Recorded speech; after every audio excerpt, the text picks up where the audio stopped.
లిక్కీ ఐలెసా dance నాకు కూడా నేర్పవి, నేను చేస్తా స్టెప్. ఓకే, సో ఫస్ట్ 1 2 3 4, తర్వాత 1 2 3 4, మళ్ళీ సేమ్ స్టెప్ 1 2 3 4 టర్న్, తర్వాత 1 2 3 4 1 2 3 4 1 2 3 4 1 టర్న్. అంతే మమ్మీ, సింపుల్. ఓకే 1 2 3 4 5 5 6 7 8.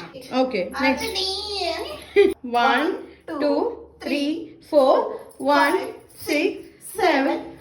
హ్యాండ్స్ అలా కాదు, ఇలా. 1 6 7 8. మళ్ళీ సేమ్ స్టెప్ 1 2 3 4 బెండ్ కాదు, ఈసారి బెండ్ బెండ్ టర్న్. ఇప్పుడు పాట నాకు వచ్చేసింది. ఓకే కాదు మమ్మీ మమ్మీ ఏం చేస్తున్నావు? అది డాన్స్ కాదు మనది. మరి మాత్రానికి నన్ను ఎందుకే నేర్పమన్నావు? ఏదో కష్టపడాలనుకున్నా కానీ ఇది చాలా సునాయాసంగా ఉంది.